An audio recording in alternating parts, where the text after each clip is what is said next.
The late autumn evening cast long shadows across Manhattan's Restaurant Row, where Le Bernardin's pristine windows reflected the amber glow of street lamps. Inside, the orchestrated symphony of fine dining, the gentle clink of Riedel crystal, the measured steps of servers, the muted conversations of the city's elite, created an atmosphere of practiced sophistication. Lennis Washington sat with the quiet dignity that had carried her through decades of both triumph and tribulation. Her tailored navy dress and pearl earrings spoke of understated elegance, chosen with the careful consideration of a woman who understood both style and substance. At 89, she carried herself with the same grace that had guided her through years of operating her beauty shop in Mount Vernon, raising a family as a single mother, and navigating a world that hadn't always been kind to women who looked like her. The hostess, Claire Montgomery, approached the table for the third time in 20 minutes, her Louboutin heels clicking against the herringbone floor with increasing irritation. "Mrs. Washington, was it?" she began, her voice carrying that particular tone of manufactured concern that barely masked underlying disdain. "I'm afraid there seems to be some confusion with your reservation. Perhaps you'd be more comfortable in our bar area while we sort this out?" Lennis's fingers tightened almost imperceptibly around her water glass, the only visible sign of her growing discomfort. She had made the reservation weeks ago, had even received a confirmation email that morning. "I have the confirmation right here," she said, her voice steady as she reached for her phone. Around her, other diners began their practiced performance of studied indifference, though their sideways glances and whispered comments told a different story. A woman in a Chanel suit at the adjacent table made a show of adjusting her chair, turning her back to Lennis's table in a gesture that spoke volumes.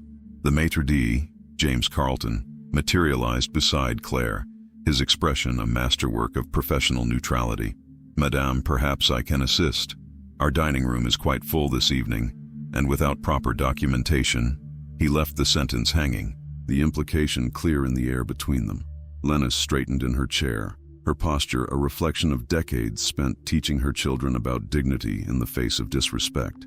"I believe," she began, her voice carrying the weight of experience, "that my documentation is quite in order. And I also believe you'll find my name in your system, exactly where it should be." The restaurant's ambient noise seemed to dim as the tension rose, creating a pocket of uncomfortable silence around her table.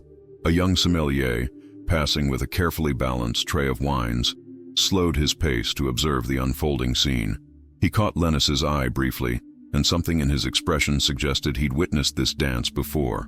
Through the front windows, the city continued its eternal parade, yellow cabs gliding past, pedestrians hurrying along the sidewalk, each wrapped in their own concerns, none of them aware of the quiet battle of wills taking place inside these elegant walls. Lennis thought of her son, of the lessons she'd taught him about maintaining composure in the face of prejudice, about the power of dignity over anger.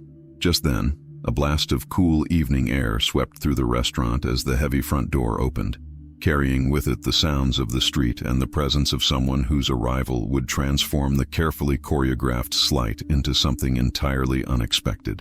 The familiar silhouette of Denzel Washington emerged through Le Bernardin's frosted glass doors, his presence immediately shifting the restaurant's carefully maintained atmosphere. Fresh from a screening of his latest directorial project downtown, he wore a perfectly tailored charcoal suit that spoke of understated elegance. His planned surprise dinner with his mother was about to transform into something far more significant than a simple family celebration. Through the restaurant's ambient lighting, he caught sight of his mother's profile, the same proud bearing that had guided him through childhood, taught him the value of dignity, and showed him how to navigate a world that didn't always want to acknowledge his worth. But decades of reading subtle emotional cues, both as a son and an actor, told him something was amiss. The slight tension in her shoulders, the too careful way she held herself, sent immediate signals of distress. The maitre d's demeanor underwent a visible transformation as recognition dawned. James Carlton's spine straightened, his previous dismissive attitude evaporating like morning mist under a harsh sun. "Mr. Washington," he began, his voice pitched to carry just the right note of deference. "What an unexpected pleasure." Denzel held up a hand, silencing the approaching procession of suddenly attentive staff. His focus remained fixed on his mother, reading the story written in her composed expression. He'd seen that look before, the one she wore when facing life's injustices with grace rather than fury. It was the same expression she'd worn when dealing with difficult customers at her beauty shop, when facing down bureaucrats who underestimated her, when teaching her children how to turn prejudice into purpose. "Mother," he said, his voice carrying across the now hushed dining room. The single word held volumes of understanding, respect, and barely contained emotion. As he approached her table, other diners began to realize they were witnessing something far more meaningful than a celebrity sighting. The woman in the Chanel suit, who had so deliberately turned her back earlier, now found herself caught in an uncomfortable tableau as Denzel passed her table. His brief glance in her direction carried neither anger nor accusation, just a clear acknowledgement that spoke louder than any confrontation could. Claire Montgomery, the hostess, clutched her reservation tablet like a shield, her earlier confidence crumbling under the weight of realization. "Mr. Washington, we were just sorting out a small confusion with my mother's reservation." He completed her sentence, his tone measured but carrying an unmistakable edge. "The one she made weeks ago, that confusion." Each word was delivered with the precise timing of an actor who understood the power of pause and emphasis. But this wasn't a performance. This was a son defending his mother's dignity. Lennis Washington watched her son with a mixture of love and knowing pride. She'd raised him to understand that true power lay not in raising one's voice, but in standing firm in one's truth. As he reached her table, he bent to kiss her cheek, a gesture that spoke of both familial love and public respect.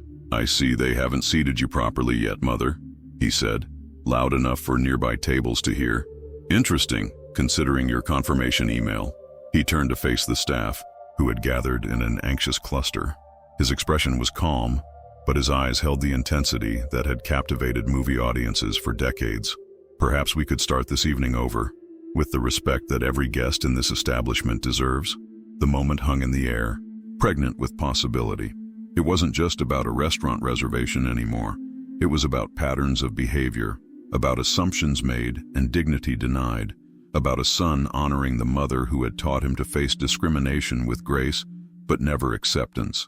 The ambient lighting of Le Bernardin took on a different quality now, as if the very atmosphere of the restaurant had shifted to accommodate the unfolding drama. But what happened next defied the expectations of the riveted diners, who had perhaps anticipated an explosion of celebrity outrage. Instead, they witnessed a masterclass in dignity and measured response. Denzel Washington stood beside his mother's table, one hand resting lightly on its crisp white tablecloth, his presence commanding attention without demanding it. When he spoke, his voice carried the weight of purpose rather than anger, each word carefully chosen and delivered with the precision of someone who understood the power of controlled emotion. "I'd like to share something with you," he began, addressing not just the staff but the entire room. "Every morning for years, my mother would wake up at 4:30 a.m. to open her beauty shop in Mount Vernon.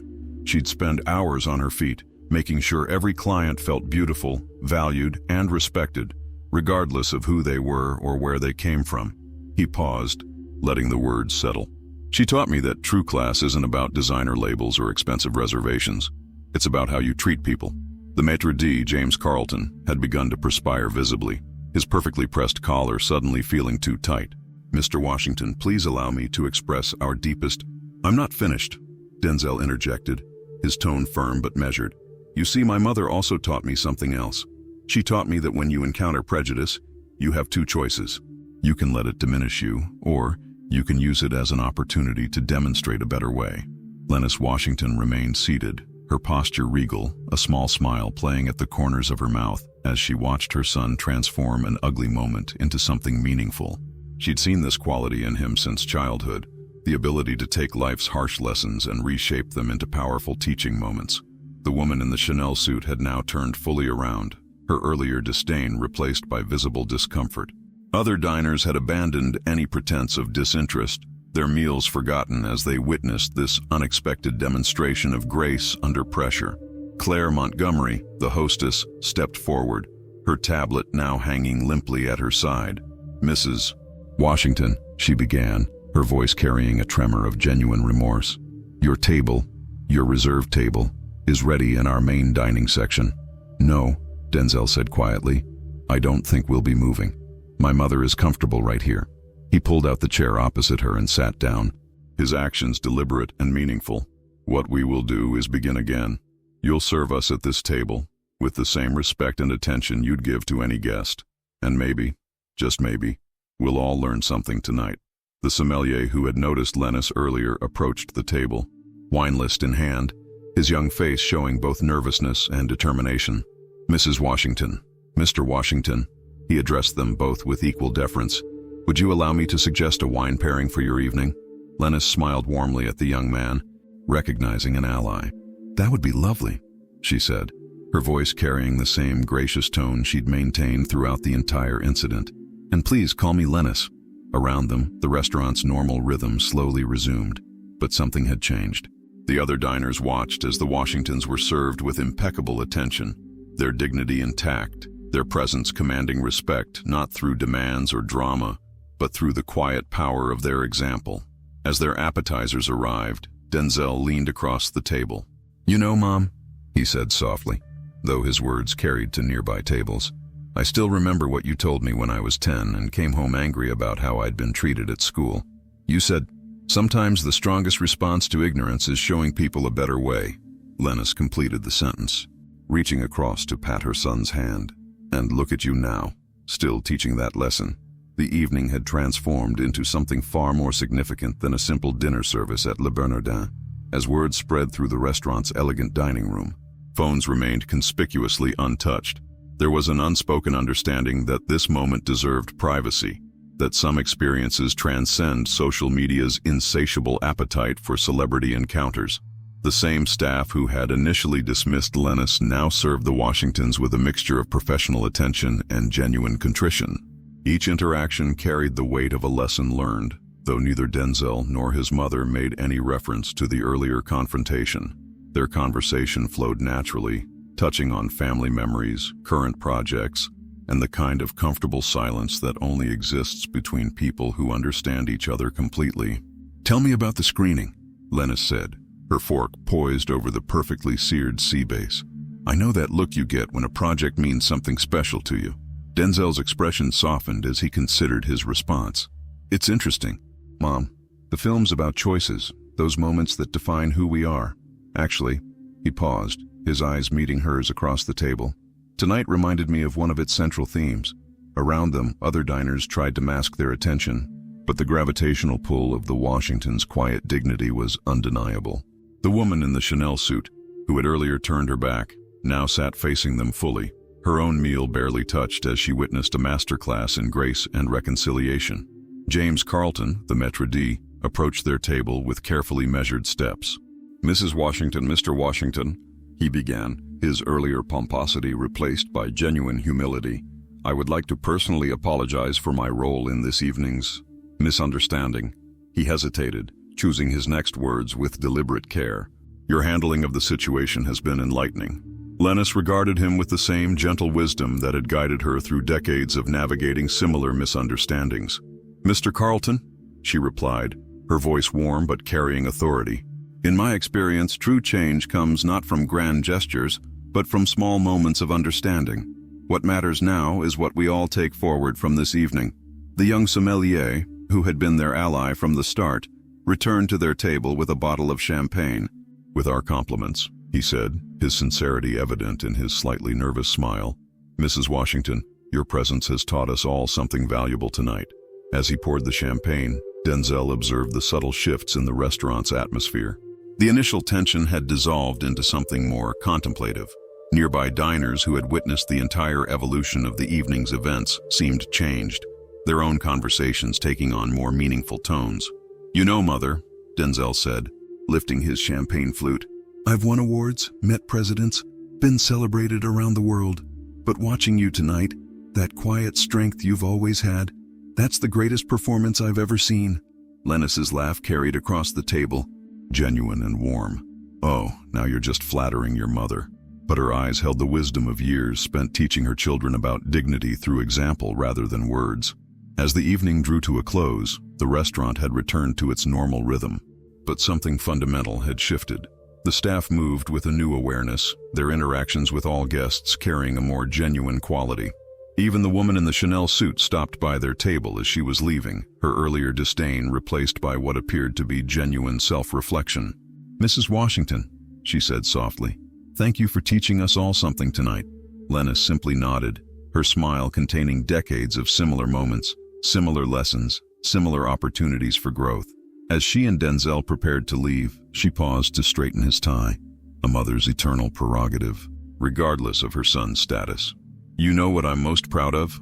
she asked him, her voice carrying just far enough for those nearby to hear.